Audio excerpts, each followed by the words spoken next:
Hola a todos, en este vídeo voy a dar un pequeño repaso a determinadas cuestiones relacionadas con los dogmas marianos. Lo dije en un vídeo anterior que lo iba a hacer y como lo prometido es deuda, ahí va. Evidentemente va a ser un repaso muy somero, pero bueno, por tener una serie de ideas claras. Hay cuatro dogmas sobre María. El primero que se proclamó fue el de la Theotokos, es decir, la maternidad divina. María es la madre de Dios, no solo de Jesús. Surgió la necesidad de proclamarlo a la vista de que muchos decían, o había algunos que decían, que bueno, que María era la madre de Jesús, pero no de la madre de Dios, y muchos protestantes lo siguen diciendo. Es que Dios es eterno, entonces no tiene comienzo ni tiene fin. Por tanto, si Jesús nació de una mujer, fue concebido y nació de una mujer, pues tuvo un principio. Y como es Dios, no puede tener ningún principio. Y por tanto, María es la madre de Jesús, pero no es la madre de Dios. De entrada hay que decir una cosa, todos los dogmas marianos se refieren a Jesús, es decir, son consecuencia de la fe en Cristo.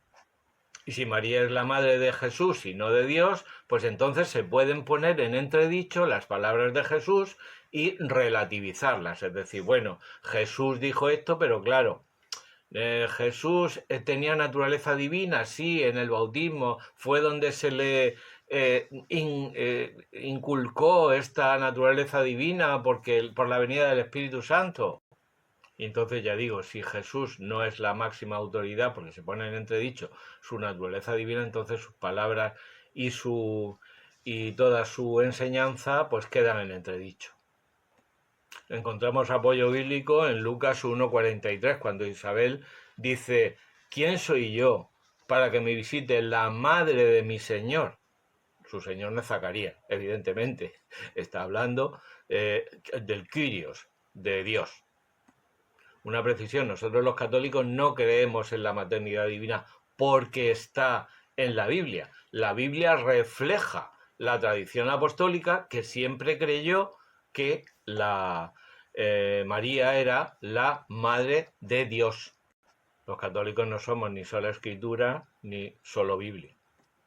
Segundo dogma, la virginidad perpetua. ¿Es que es tan importante la virginidad? Pues si no fue Virgen María, ¿qué más da? Esto lo oímos decir muchas veces, ¿verdad? Bueno, vamos a precisar las cosas.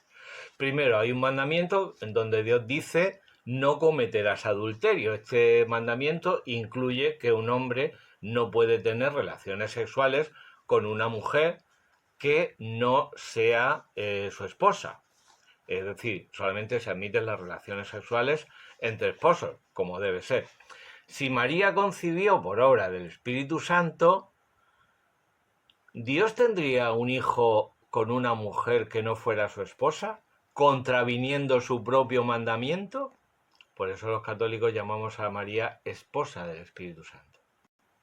Por tanto, si María es la esposa del Espíritu Santo, como decimos los católicos, es decir, concibió por obra del Espíritu Santo, si esto es así, entonces no puede tener María relaciones con ningún otro que no sea su esposo.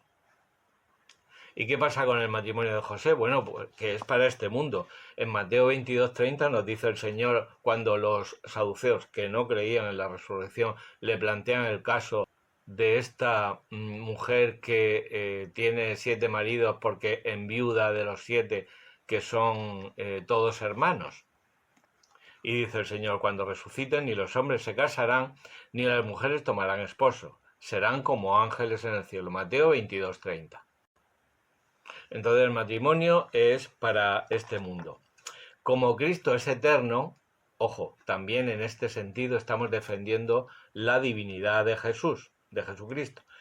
Como Cristo es eterno, no puede ser concebido con un matrimonio terrenal. La esponsalidad de María es como la vivencia aquí en la tierra y digamos de forma anticipada de las bodas del Cordero entre Cristo, que es Dios, y su iglesia, y esas bodas son eternas.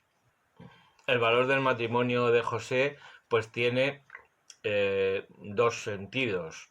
principales, podríamos decir. Primero, atribuirle la descendencia de David, en cumplimiento de las profecías del Antiguo Testamento. Y luego, pues que tenía que tener un padre aquí en la tierra. Iba a decir que a Dios no le gustan las madres solteras, pero no es que no le gusten, las ama, pero no quiere para nosotros y no lo quiso para su hijo que solamente tuviera una madre, sino una madre y un padre. Por lo tanto, el matrimonio de José con María es el que legitima el ejercicio de las funciones propias de la paternidad de José sobre Jesús. Este dogma de la virginidad perpetua de María se suele representar en los iconos de tipo oriental con 3 estrellas. Podemos ver en algunos de estos iconos esas 3 estrellas que significan que María fue virgen antes, durante y después del parto. El tercero y el cuarto dogma son más recientes. Tenemos el dogma de la Inmaculada Concepción, por el que se afirma la Iglesia que la Santísima Virgen María fue preservada inmune de toda mancha del pecado. Esto fue proclamado el día 8 de diciembre, por eso es la Inmaculada, el día 8 de diciembre de 1854 por el Papa Pío IX en su bula Ineffabilis Deus, pero es una creencia primitiva que está documentada en las obras de los padres de la Iglesia, en la práctica litúrgica, etcétera, etcétera. Cuando se proclama un dogma no se formula en ese momento, se proclama, es decir, es una creencia que se viene manifestando en la Iglesia desde tiempos primitivos y además se define, es decir, se ponen sus límites. El dogma significa esto y no significa esto ni significa esto. Que María estaba preservada de toda mancha, incluso del pecado original, pues es lógico a la luz, como siempre decimos, de la cristología. Si Cristo no tiene pecado, por tanto, su madre humana no le podía transmitir el pecado original. Por tanto, María, su madre, está preservada del pecado original para que no pudiera transmitírselo a Jesús, su hijo. En caso contrario, como dicen los protestantes, que María sí tenía pecado, entonces queda la puerta abierta a afirmar que Jesús tenía pecado de alguna manera transmitido por su madre y por tanto pone en cuestión la divinidad de Cristo. Esto tiene reflejo en la Biblia, pues evidentemente el saludo del ángel Gabriel es Quejaritomene, la llena de gracia, traduce para la Vulgata San Jerónimo. Este es un participio poco común en la literatura griega de aquella época y hace referencia no a una acción que se produce, sino a una cualidad de la persona. Por tanto, si es una cualidad de la persona, la acompaña desde el principio de su existencia, y el principio de su existencia es desde su concepción. Y si está llena de gracia, ya no le cabe nada más, ya no cabe tampoco el pecado. 4 años más tarde de la proclamación de este dogma, empiezan las apariciones a Bernadette Soubirous en Lourdes. Y allí, según Bernadette, afirma la propia Virgen, soy la Inmaculada Concepción.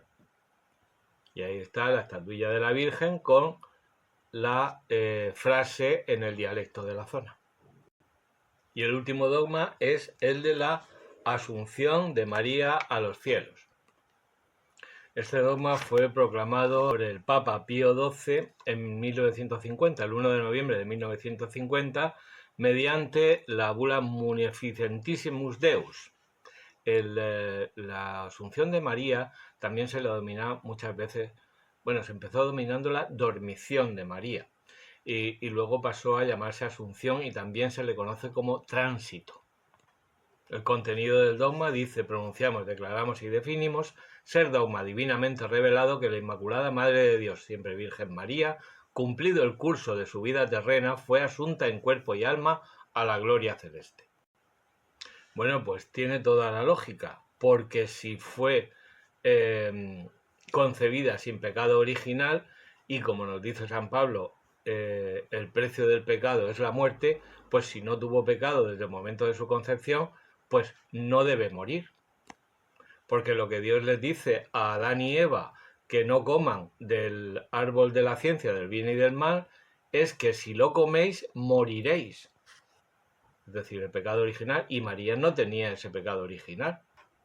Pero volveremos a señalar, en el caso de los dogmas marianos y de todos los dogmas, son verdades creídas desde la Iglesia primitiva. En concreto, parece ser que las primeras alusiones a este dogma se encuentran en la liturgia del siglo IV.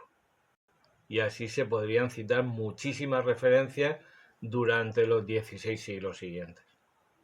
Y esto se manifiesta en la Biblia. Apocalipsis 12. Ahí vemos a la reina del cielo, que es María. No se dice que sea María, pero es la que da a luz a Jesús, que está vestida de sol y coronada por 12 estrellas. Cualquiera que lea el capítulo 12 de Apocalipsis puede entender que se trata de María, aunque luego, tanto por parte protestante como de muchos católicos, se ha impugnado esta interpretación, pero vamos, te invito a que lo leas y saques tus propias conclusiones. Y nada más, prometí ser breve, espero que esto pues te sirva de aliciente para buscar más información y, como decía San Lucas, compruebes la solidez de las enseñanzas que has recibido. Que la Biblia te acompañe.